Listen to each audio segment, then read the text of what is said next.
నమస్తే, ఆంధ్రప్రభకి స్వాగతం.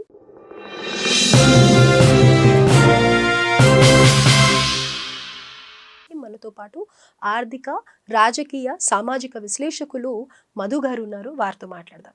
నమస్కారం సార్. నమస్తే అమ్మా.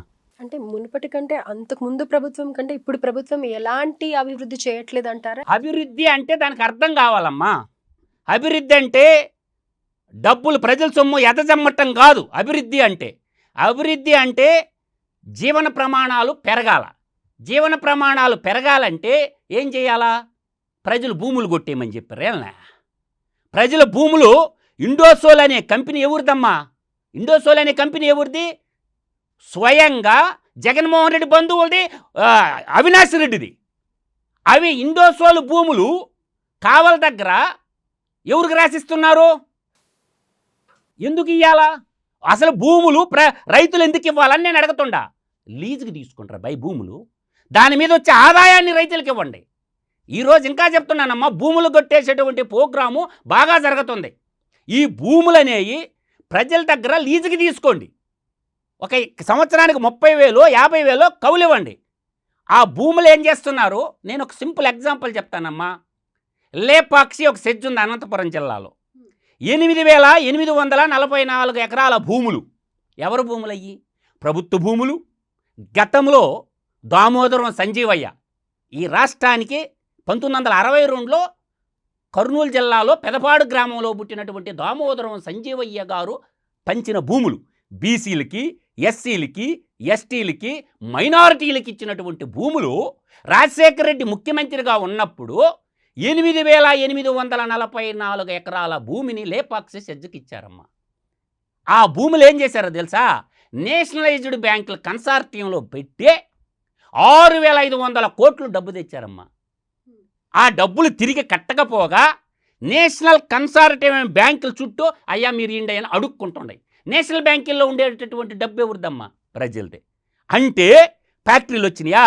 ఉద్యోగాలు వచ్చినాయా? ఎప్పుడో రాజశేఖర్ రెడ్డి చేసుకున్నటువంటి MOU ఏమైంది? ఆ భూములు తీసుకున్నటువంటి ఎదవల్ని కాల్చాలా లేదా? ఇలా నేను 4,50,000 ఎకరాలు భూముల చరిత్ర చెప్పగలను. ఉభయ రాష్ట్రాల్లో కంపెనీలు లేవు, ఏమీ లేవు.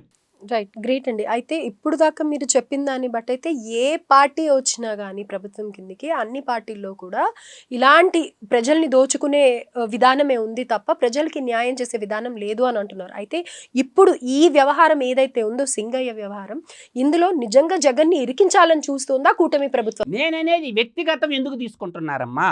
ఇప్పుడు ఒక సైడ్ డోర్లో నిలబడటం జగత్ తప్పు అనిపించడం వల్ల సెంట్రల్గా నువ్వు నిలబడు. పైన సైడ్ డోర్లో నిలబడి నీకు RTA యాక్ట్ ఏం చెప్తుంది? రోడ్ అండ్ ట్రాన్స్పోర్ట్కి ఒక బిల్లు ఉంటుంది. లోపల కూర్చొని ఉండాలి వ్యక్తి. నువ్వు డోర్లో గడిపడి అభివాదం చేసుకుంటూ పోవాల్సిన అవసరం ఏముంది? వెహికల్కి సెంటర్లో నిలబడవచ్చు కదా. ఇప్పుడు మీరు ఏమంటారు? ఆయన ఆ సైడ్ డోర్లో నిల్చోవడం వల్ల ఆ యాక్సిడెంట్ జరిగింది. 100% జగన్మోహన్ రెడ్డి లోపల కూర్చొని ఉంటే యాక్సిడెంట్ జరిగేది కదా. అది సైడులో అభివాదం చేస్తా, పరమాశయానికి పోయినప్పుడు అభివాదం చేస్తా పోవటం వల్ల డ్రైవరు తోచుకుంటారు కదా, పోలీసు వాళ్ళు దోచేస్తూ ఉంటారు. అక్కడికి రకరకాల మనుషులు వస్తుంటారు. అతను చూసుకోవాలా, జరిగింది. మరి ఇప్పుడు మెయిన్గా ఇందులో డ్రైవర్ తప్ప అనాలా, లేకపోతే కనుక మళ్ళీ అదే పాయింట్ అడుగుతున్నాను అనుకోకండి. ఎందుకంటే జగన్ కూడా అది ఊహించి ఉండడు.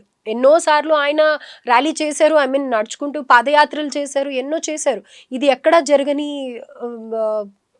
యాక్సిడెంట్ అనుకోవచ్చు. సో అలాంటిది మరి జగన్ని కావాలని ఇరికిస్తున్నారు అని. ఎవరు కావాలని ఇరికిస్తే ఇరికేవాడు కాదమ్మా జగన్మోహన్ రెడ్డి. 11 CBI కేసులు ఎవరికి ఇరికిచ్చారు చెప్పండి? ఇప్పుడు CBI కేసులు 11 ఉన్నాయి, 9 ED కేసులు ఉన్నాయి. ఎవరు ఇరికిచ్చారు జగన్మోహన్ రెడ్డిని? అవినీతి చేయలే జగన్మోహన్ రెడ్డి? జడ్జిమెంట్ వచ్చిందా? 11 CBI కేసులు, 9 ED కేసులు, దాదాపు 20 కేసులు ఉన్నాయి. అప్పట్లో ఉన్న జేడీ గారు, జాయింట్ డైరెక్టర్ జేడీ లక్ష్మీనారాయణ గారు 43,500 కోట్ల రూపాయలు జగన్మోహన్ రెడ్డి అవినీతి చేశాడని చెప్పి ఇచ్చాడు. జడ్జిమెంట్ వచ్చిందట. మరి ఇన్ని రోజులు ఎందుకు? అంటే భారతదేశంలో న్యాయ వ్యవస్థ ఎలా ఉందో చూసుకోండి మీరు. భారతదేశంలో రాజకీయ నాయకులకి, డబ్బున్నోళ్ళకే ఊడిగం చేస్తుంది భారతదేశ న్యాయ వ్యవస్థ. భారతదేశంలో న్యాయ వ్యవస్థను నమ్ముకున్నోడు ఎవడు కూడా ఇప్పుడు కొండలెక్కినోడు, న్యాయస్థానం ఎక్కినోడు దిగిరాలేడనమాట. ఆయేషా మేర హత్య కేసు ఏమైందమ్మా?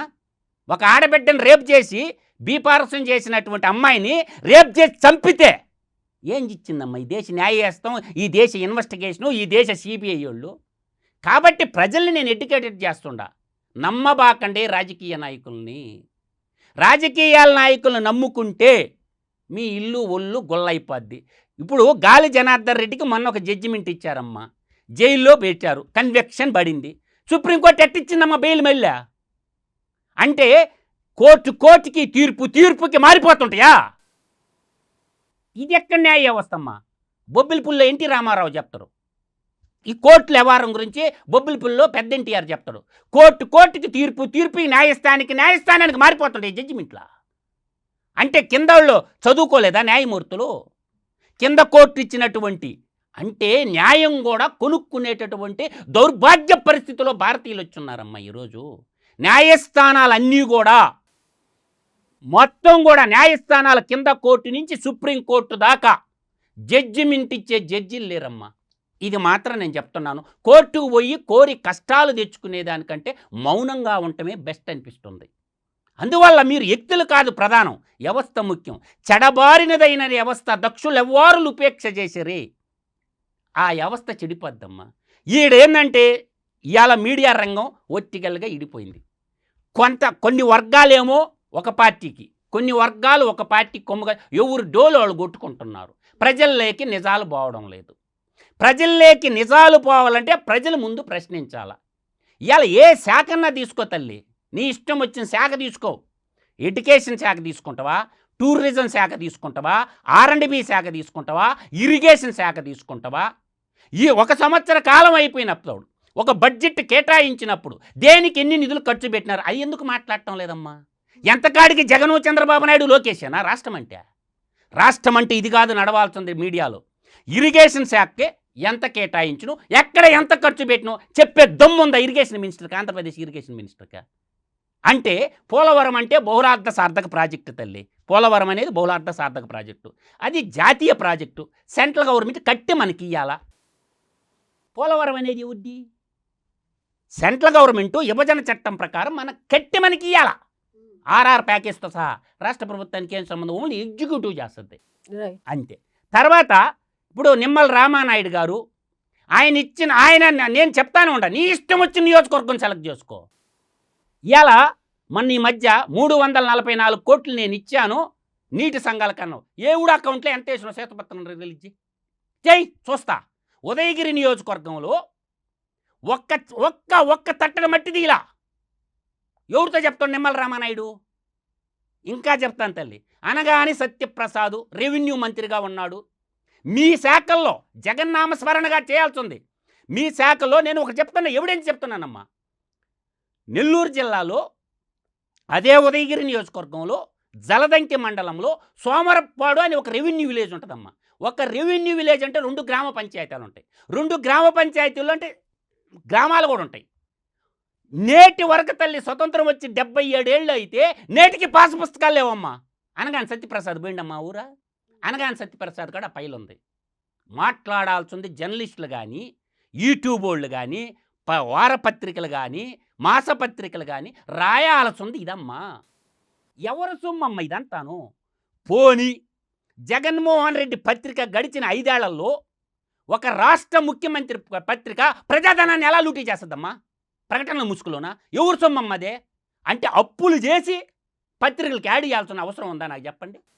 అప్పులు చేసి రాష్ట్ర ప్రజల అందరినీ తాకట్టు పెట్టి రిజర్వ్ బ్యాంకులో తాకట్టు పెడతారా, నేషనలైజ్డ్ బ్యాంకుల్లో తాకట్టు పెట్టి అప్పులు చేసి హెలికాప్టర్లో తిరగాల్సిన అవసరం ఉందా? అప్పులు చేసి పత్రికా ప్రకటనలు ఇవ్వాల్సిన అవసరం ఉందా? అప్పులు చేసి ఎచ్చల ఖర్చులు పెట్టాల్సిన అవసరం ఉందా? అప్పు చేసినప్పుడు ఎంత బాధ్యతగా ఉండాలా నాకు చెప్పండి అమ్మ. అప్పు చేసి డబ్బులు పంచొచ్చా? అభివృద్ధికి అప్పు చేయడంలో తప్పు లేదు. ఒక బిల్డింగ్ కట్టడానికి ఆస్తి ఏర్పడుతుంది, పంచడం కోసం అప్పులు చేయటం ఏంటమ్మా? ఇప్పుడు మీరు ఒక పథకం చెప్తాను నేను, మొత్తుకుంటున్నా నాలంటూ. అమ్మ ఒడి అన్నాడు జగన్మోహన్ రెడ్డి. ఆ మాయలు మీరు ఎందుకు పడరు? తల్లికి వందనం అని చంద్రబాబు నాయుడు. ప్రజలకు డబ్బులు ఎందుకు ఇవ్వాలి చెప్పండి? దేనికి ఇవ్వాలో చెప్పండి అంటున్నా నేను. ఈరోజు నేను అడుగుతున్నా స్ట్రైట్గా. ఈరోజు 10,000 కోట్ల రూపాయలు ప్రజలందరూ పన్నుల రూపంలో కట్టిన డబ్బు తల్లేది.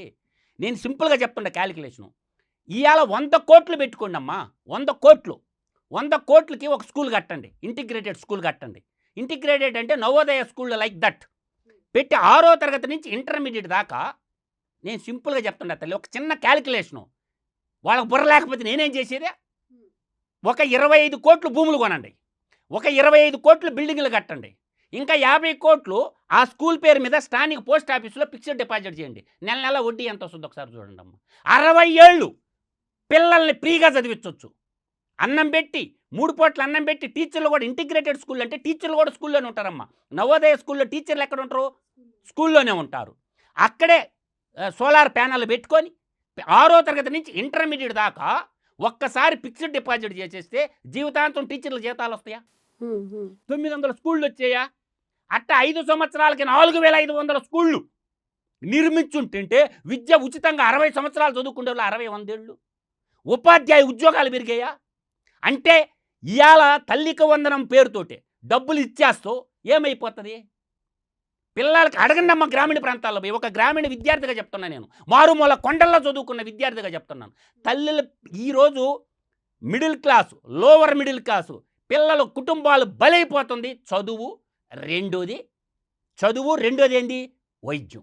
ఈ 2 ఖర్చులు ఒక పెద్ద దోపిడీ అమ్మ. ఇది చిన్న దోపిడీ కాదు ఇది. ఈరోజు నేను అంటుండా, ఫీజుల మానిటరింగ్లో ఆంధ్రప్రదేశ్ గవర్నమెంట్లో నారాయణలో దోస్తున్నది ఎంత? శ్రీ చైతన్య దోపిడీ ఎంత? భాష్యం దోపిడీ ఎంత? వీళ్ళు మళ్ళీ ఎమ్మెల్యేలు, మంత్రులు.